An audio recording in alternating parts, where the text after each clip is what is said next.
Maganda rin mga bossing sa naghahanap dyan ng SUV, 7-seater, automatic transmission na diesel engine na low mileage. Eto mga boss, 2015 Toyota Fortuner G-Variant na meron lang mileage na 37,000 km. Naka-body kit pa mga bossing, formado na, kulay white pa yung unit, then presentable pa yung interior tsaka exterior. So ito yung mileage niya. 37,277. So ikutan lang natin ang bahagya. Ito naman yung likod. Ang ganda ng taillight Yan. So naka-body kit yan, harap at likod. Okay, then gulong yan Dunlop mga bossing. So sa mga interesado, pasulyap lang natin. Okay, so dito na tayo sa ating front area. So tatanggalin lang natin to mga boss kasi doktor yung dating may-ari mga bossing. Then ending 6, so Wednesday ang coding neto.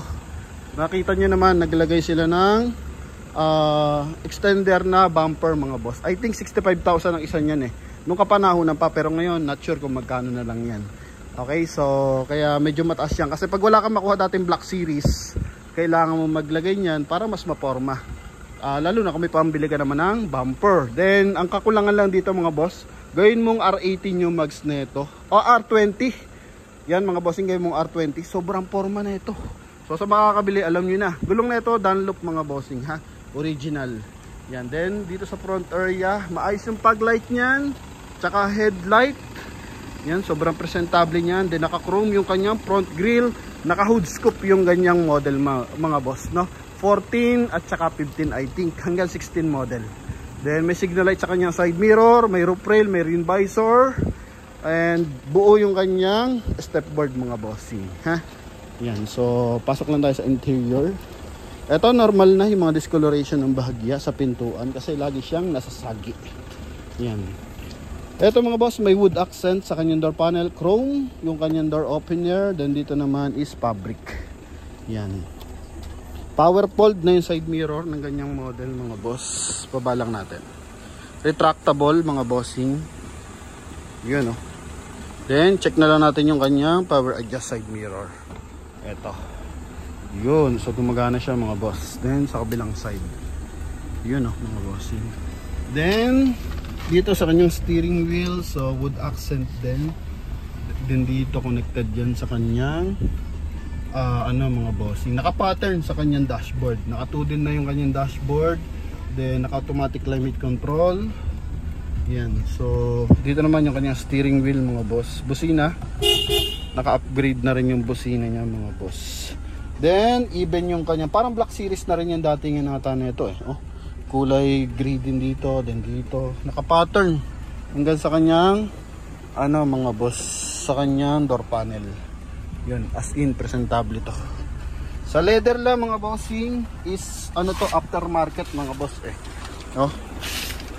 aftermarket, kaya hindi siya ganun kakisig mga boss, pero as in goods pa rin, wala man siya mga punit-punit. Okay, yan. Then sa baba, 12 volt socket mga bossing, parking assist, on and off ng parking assist mga bossing. Sun visor, ito may plastic pa yung isa. Dito naman is sun visor with mirror. Yan, so detachable yan mga boss talaga. Yan Okay, then sa hand grip kompleto, 3. Then dito sa kabila is 2. Hindi, 4 pala mga bossing kasi hanggang 3rd row siya. Yan, pasensya na, medyo madilim na mga bossing so past 6 na kasi mga boss, mataas lang yung araw. So dito naman tayo sa 2nd row, ganun din, wood accent, leather. Yan, so may armrest to mga bossing dito. So hindi lang siya masyadong kita mga boss. Adjust na lang tayo. Okay, then sa gulong, yan, so Dunlop 90% tread light mga bossing, sobrang kapal. Gara. Unat na unat naman tong ating unit na to.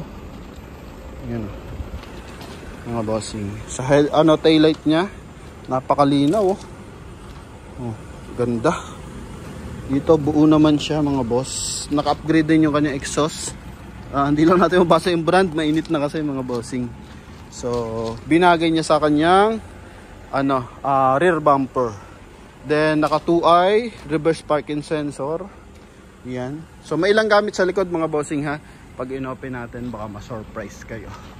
So naka-conduction sticker pa yan. Ito mga bossing. Yan. So tatanggalin na lang yung ibang gamit mga boss. If ever na, kukunin nyo na. Then aircon ventilation na ito, nasa ceiling na. And hanggang third row yung kanyang aircon mga boss. Then dito, luggage storage. Yan. Ha? Buo. And wala namang mga bossing, maayos pa yung kanyang mga hydraulic assist para sa kanyang trunk compartment. Hinahanapan ko ng mga gas-gas mga bossing, wala akong makita eh. Pasensya na mga boss. Yun lang talaga yung tinuro natin kanina dito. Pero dito sa kabilang side wala. So possible more on gamit sa kabilang side lang din. Yun ito mga boss. Gara mga bossing. Dito lang may sunog ba to or pinagtanggalan ng tape mga boss. Yan. Then armrest. Okay. Yan. Mga socket niya sa ilalim dito. May ilang accessories pa na naiwan yung first owner. Dual airbag mga bossing. Ito naman yung ceiling niya. Okay. So check natin yung kanyang engine bay. Dito naman sa front bumper, ito. Yan. So goods na goods naman to mga boss. Pati ilaw dito mga bossing. Clear lens talaga. Clear lens. Not sure lang kung may card to mga boss ha. Kasi naka smart track mga boss eh. So possible kalimitan kinukuha na may-ari yung card kasi naka-connect sa kanilang bank account mga boss. So ipapatanggal natin kung sakasakali na gano'n. Para at least naman yung first owner hindi naman siya kainan ng mga bossing. Pag pumapasok tayo ng SLEX and LEX. So for detailing pa yung ating engine bay. Pero mabilis na lang to. Naka-hood scoop naman yan. Buo yung insulator. Maganda yung timing. So legendary D4D ang makina. Then wala naman siyang basag o lupe sa mga panel. Okay. Medyo madumi lang talaga. Pero pag naumpisahan to, puputi na to mga boss. Hindi naman siya ganyang kaputi. Pero ganito mga boss. No? May puputi pa yan. So papalinis lang natin ng bahagyan. Okay. So lalagyan lang ito ng pampakintab. Yung kanyang ito, yung cover ng kanyang intercooler turbo. So battery niya, ito GS maintenance, GS battery, maintenance free. So wala namang mga leakage. So yun lang, maganda dito. Kitang-kita natin, wala siyang mga leak. At di pa siya nalilinis. Then naka ABS din. Napapakinggan nyo naman, nagta-timing yung kanyang dito pan mga boss. No? Yan. Okay, naka-automatic. So yun lang mga bossing, sa mga interesado para sa ating Toyota Fortuner na G-Variant 2015 model. So eto, pwede na kayo mag-inquire or pwede na tumawag sa ating contact number na nasa screen.